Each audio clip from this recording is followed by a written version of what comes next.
The sun rose over Lagos Kingdom, spreading its golden light over the vast land owned by Mr. Ode, the wealthiest and most respected farmer in the region. His farm stretched far beyond what the eye could see, filled with flourishing crops and healthy livestock.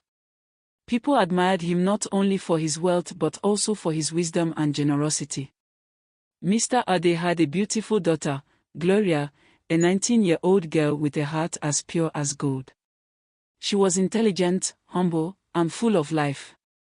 Everyone in the kingdom admired her, except for one person, her stepmother, Victoria. Victoria was Mr. Ade's second wife. She did not marry him out of love but for his wealth and fame. While she pretended to be a kind and caring woman in front of Mr. Ode, she was a cruel and heartless stepmother when he was away. She despised Gloria and made her life miserable. Whenever Mr. Ode was home, Victoria would speak sweetly to Gloria, pretending to care for her. But the moment he stepped out, her true colors would show. She would call Gloria a useless child and accuse her late mother, Joy, of being a witch. "You are just like your mother, a cursed woman.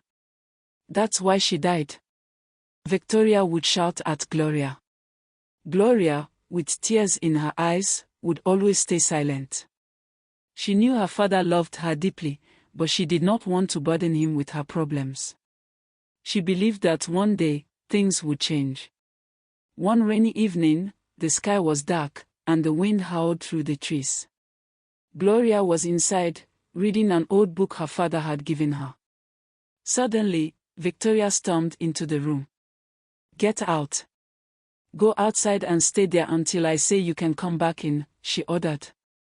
Gloria looked at her, confused. "But stepmother, it's raining heavily. I will get sick."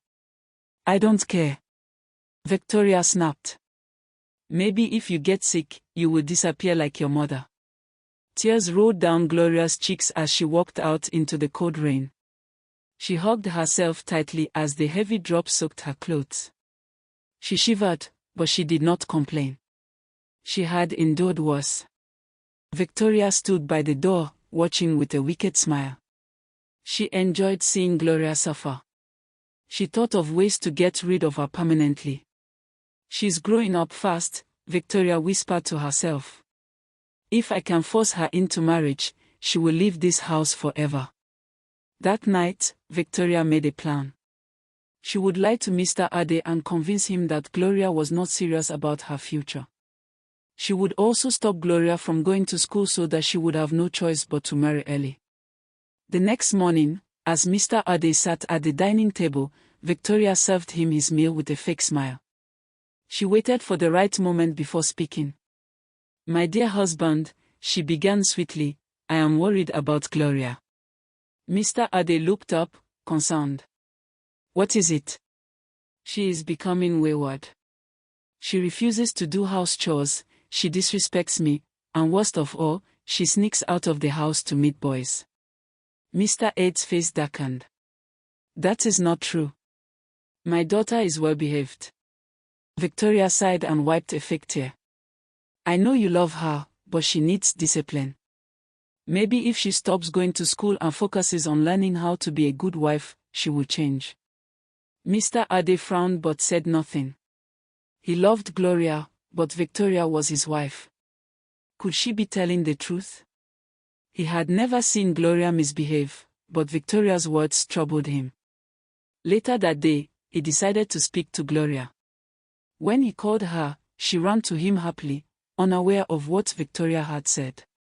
"My daughter, is it true that you refuse to do your chores and sneak out to meet boys?" he asked. Gloria's eyes widened in shock. "Father, I would never do such a thing. You know me." Mr. Ade studied her face. He saw only honesty in her eyes. He sighed. "I believe you, but I need to find out the truth." Victoria, who was eavesdropping, clenched her fist. She realized that if she wanted her plan to work, she needed to do something more drastic. Victoria could see that Mr. Ade still trusted Gloria. That meant her lies were not enough. She had to make sure that Gloria had no way of proving her innocence. She sat in her room, thinking deeply. Then, an idea struck her. I will set a trap for that girl, she whispered to herself with a wicked grin. I will make sure she gets caught in the act. That evening, Victoria called one of the village troublemakers, a young man named Say. He was known for his cunning ways and love for mischief.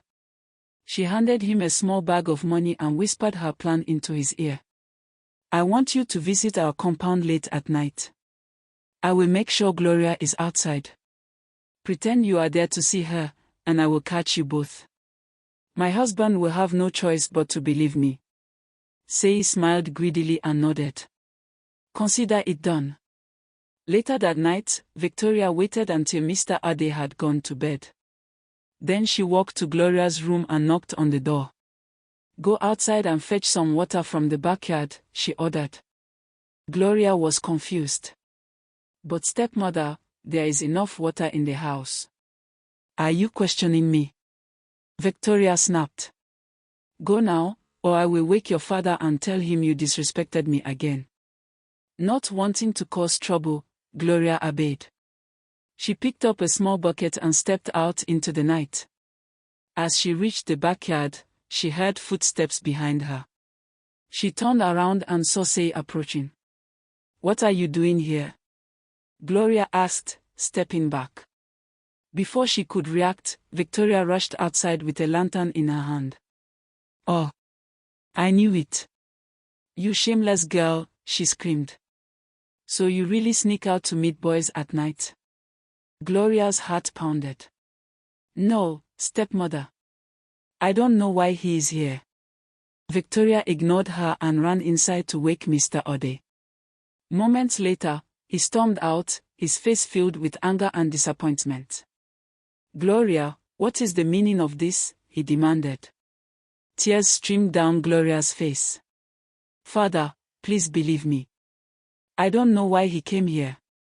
Victoria shook her head. I warned you, my husband.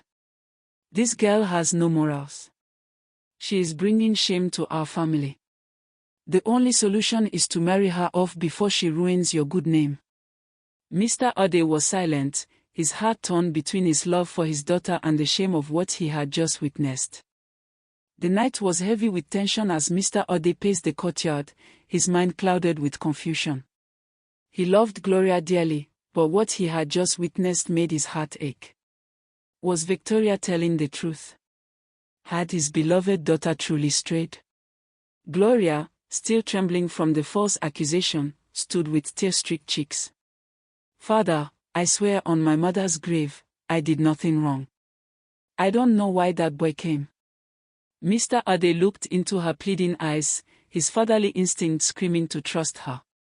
But before he could speak, Victoria stepped forward, wrapping herself in a false aura of concern. My dear husband, she said, feigning sadness, I know you love Gloria, but we must face the truth. If we don't act now, she will bring disgrace upon our family. We must find her a husband before things get worse. Mr. Ode shook his head. No, I will not force my daughter into marriage unless she chooses it herself. But I will keep a close eye on her.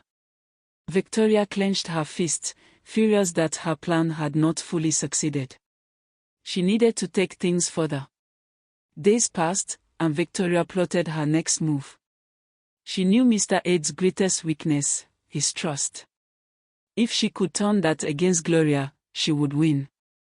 One evening, as Mr. Ade counted his earnings from selling crops, he placed a large sum of money in a wooden box and locked it in his chamber.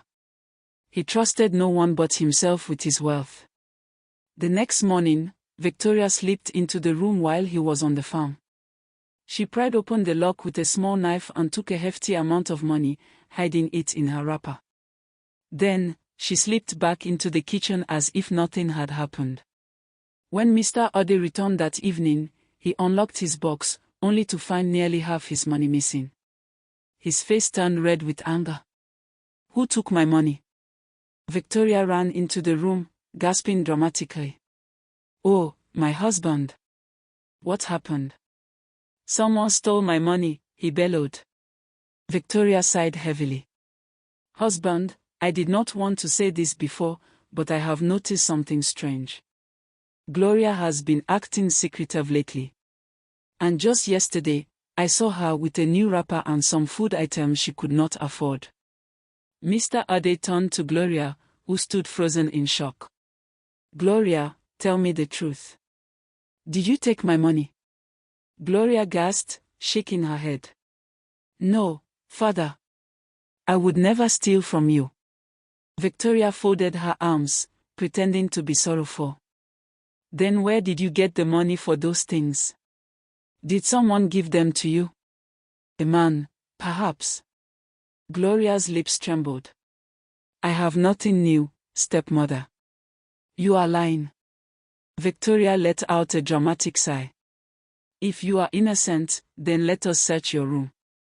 Before Gloria could protest, Victoria grabbed Mr. Ade's hand and led him to the girl's small chamber.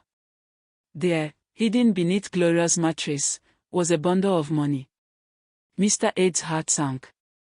Gloria. His voice broke with disappointment. How could you? Gloria's breath caught in her throat. I don't know how it got there. I swear I didn't take your money. Victoria put her hands on her hips, shaking her head. Oh, my husband, this girl has brought shame upon our household. She sneaks out at night, steals money, and who knows what else. She is beyond saving. If we do not marry her off, she will ruin you. Mr. Ade turned away, unable to bear the sight of his daughter's tearful face. His heart told him she was innocent, but the evidence was too strong. Enough, he declared. I will think about what must be done. Victoria smirked inwardly. Her trap was working. Soon, Gloria would be out of the house forever. As Gloria sat outside under a mango tree, crying and holding a piece of paper in her hand, she sang softly with tears streaming down her face. The paper was a letter from her late mother, Joy, filled with words of love and encouragement. Remembering her mother's strength, Gloria wiped her tears and made a vow.